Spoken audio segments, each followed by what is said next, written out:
All right, good evening. I'm Rob Schmitt. Some breaking news out of Kyiv tonight. We've had two pretty large explosions heard in the capital city, which you can see here, very dark. Just in the last few moments, we can report that again. Good evening. I'm Rob Schmitt here in New York. And we are back in breaking news mode tonight here on Rob Schmitt Tonight, as it does appear that this invasion, which took a bit of a break during a lot of the daylight hours and into the evening hours in Ukraine, now it's, around 5 a.m. It could be kicking back up again. A very dark city, a very tired city, and a very sad city tonight. You can see there on the screen. Russia's full invasion of Ukraine is now 24 years old. We were going to go to our reporter here, Sarah Williamson, off the top, who's staying at a hotel that's just a click or so away from where you're looking there at the town center of Kyiv. She has been told that she can't do a live shot for some reason. We haven't gotten an answer on that. And in regards to who's telling her she can't do that live shot, we don't know that either. But just in the last couple minutes, we were told she couldn't do the shot, and they're trying to move around to get us a live update on what she's heard. She has been hearing explosions coming out of Kyiv. We're going to get to her as soon as we can. Ukraine, though, just to give you the update, has mounted a very impressive defense today against a dramatically more powerful enemy. The president of Ukraine indicating earlier 137 of his people have been killed in the last 24 hours since this all started. No word tonight on how many Russians. Don't expect to get much information like that from the Kremlin.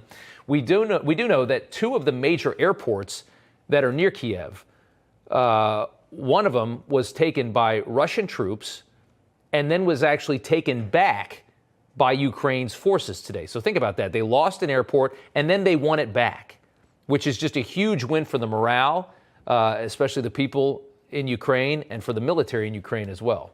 And what we've watched today has been nothing short of shocking to see. Videos pouring in from all over on social media, just like this. Bombs going off, a war being fought in an age where every single person is capable of being a war photographer, because every single person has one of these now.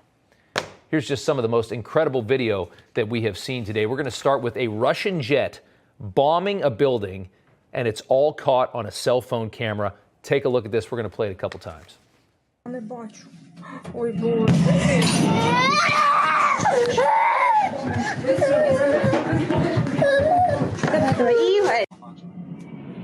that up again. I mean, what you can see, here comes the jet. Here comes the jet. Missile right into the side of the building as the people are sitting there. You got a baby crying. And we can let it loop one more time, too. Let's put it full again. You can see the jet coming in. Missile right in. Boom. Can you imagine seeing something like that? Imagine living in an apartment building and seeing something like that.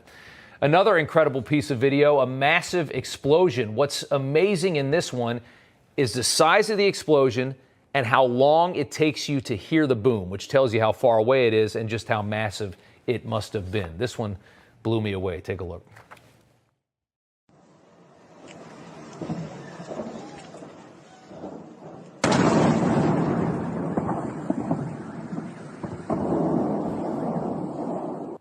Something else, isn't it? I mean, it took at least 5 seconds to hear that boom. That's how far away it is, but yet look at the size of that explosion. It's something else. Several miles away from that explosion and just that powerful. This is all happening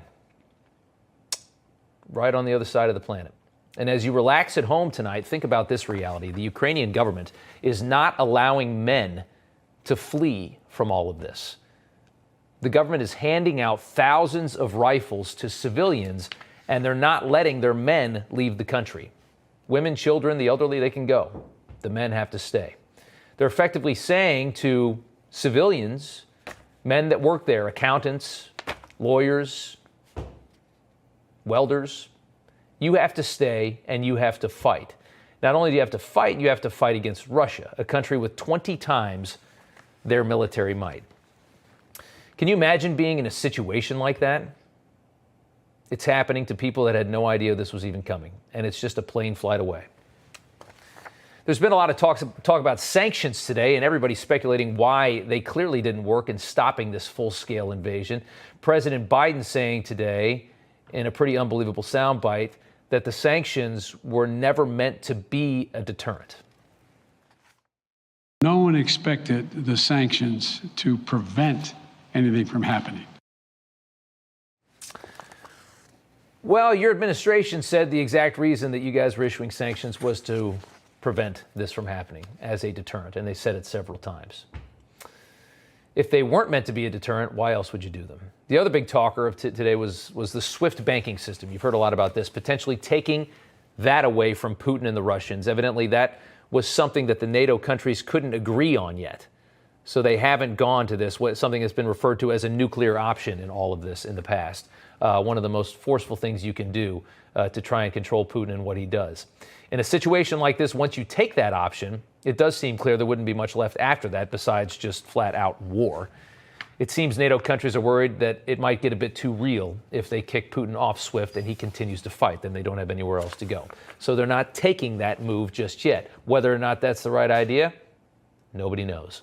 The Russians have indicated in the past a move like that would be equivalent to an act of war. They've said kick us off SWIFT, that's an act of war. Serious sanctions like that, cripple us financially, that's an act of war. In truth, horrible European foreign policy is the reason we are in this situation tonight. Europe is far more liberal than the United States. Germany, which effectively runs Europe in a lot of ways, its largest economy, has been overtaken by environmentalists in the recent years who fought and have won on climate change. They want fossil fuels gone. They even want nuclear gone, even though nuclear doesn't emit anything. They want nothing but renewable. They want solar, they want wind. The problem is renewable's not ready yet. So they buy Russian energy in the meantime. And all the green people in Germany and throughout Europe collectively pretend that it's somehow different to buy liquid natural gas and some oil from Russia than it would be to just produce their own. One of the great ironies is the world would be actually greener with European nuclear plants than it is with Russian liquid natural gas and oil. But it's too late for that wake-up call. And there's been enough virtue signaling, and we've gotten to this mess because of all that. And so years ago, Angela Merkel and company, despite so many warnings, signed a deal to give Vladimir Putin incredible leverage over their land, over Europe. And now Putin knows he can do whatever he wants, because without him, the lights and the power and the heat go off. President Trump warned NATO years ago about this. Nobody listened, nobody cared. We're protecting France, we're protecting all of these countries, and then numerous of the countries go out and make a pipeline deal with Russia where they're paying billions of dollars into the coffers of Russia. So we're supposed to protect you against Russia, but they're paying billions of dollars to Russia, and I think that's very inappropriate. And the former chancellor of Germany is the head of the pipeline company that's supplying the gas.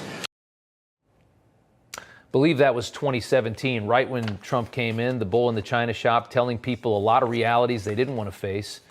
A lot of people had to hear things they didn't want to hear because suddenly he had somebody that actually was realistic in the White House. And you don't see a lot of that in Washington. Listen to our politicians on both sides of the aisle. There's not a lot of reality in politics. It's also why sanctions, these sanctions that we're seeing right now, what he was complaining about, is why they don't have more bite. And they even admitted that today, the White House did, that they can't sanction Putin too hard because Europe needs his energy. Our measures were not designed to disrupt in any way the current flow of energy from Russia to the world. The John Kerry clown show rolls on as well. Kerry showing the world what he's concerned about tonight.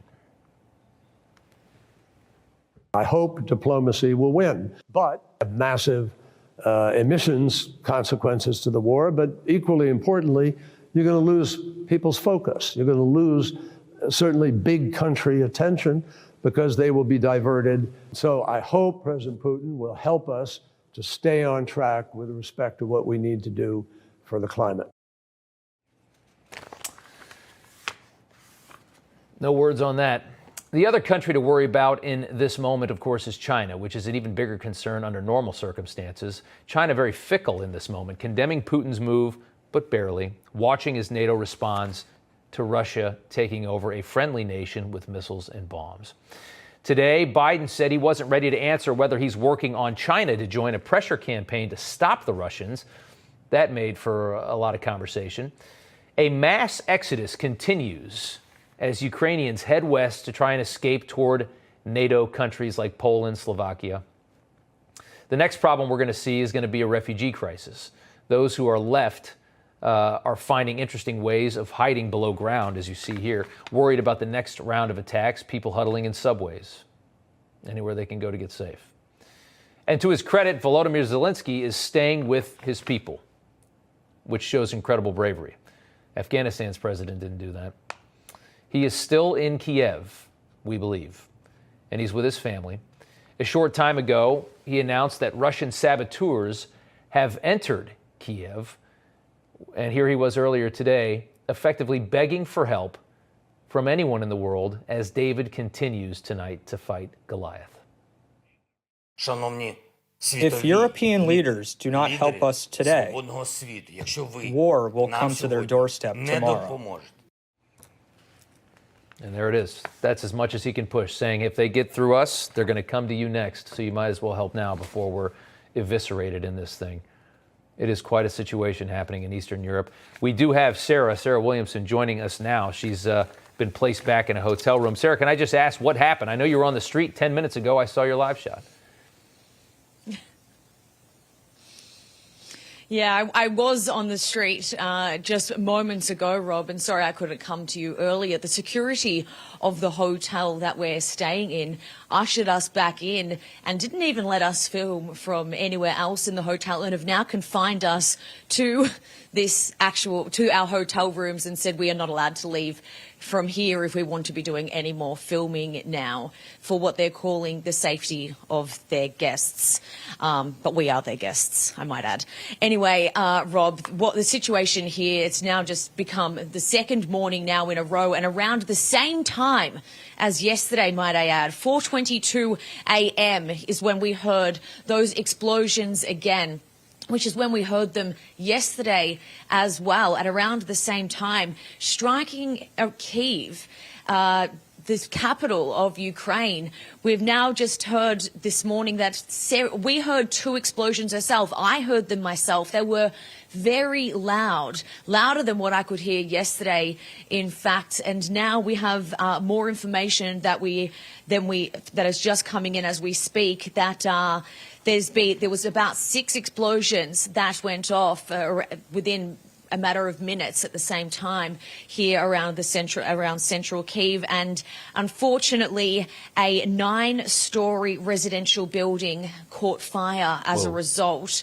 There has been reports that there is going to be several casualties among the civilian population, but we don't have any information as they are still trying to put out that fire. We do know that the Ukrainian military did respond swiftly to that and shot down 2 ballistic missiles from the occupiers, and that is the sounds of the explosions that we did hear that were going over the residential area, just over the bridge, just over the river, I must say, in the city of Pozniaky here in Kyiv. But this is the initial information that we have at the moment, and of course there is going to be plenty more that is going to be piling in as the minutes do go on. So it has just been just under an hour now since we heard those explosions go off, and we do know that it is likely to be several civilian casualties that are going to be coming of these explosions here in Kyiv, Rob. Yeah, and did you say that Russian jets were shot down, or Russian aircraft of some kind was shot down? Is that what you said? Russian ballistic missiles were shot down, Rob, by ballistic missiles. By the Ukrainian forces. Ballistic missiles were shot down, because we did hear earlier that I think a number of helicopters were shot down of the Russians as well. All right, Sarah, you're in the hotel room and you're locked in by hotel Helicopters security. were shot down earlier on today, but that was in a separate area. But ballistic missiles were shot down just moments ago. Wow. Okay. Great reporting.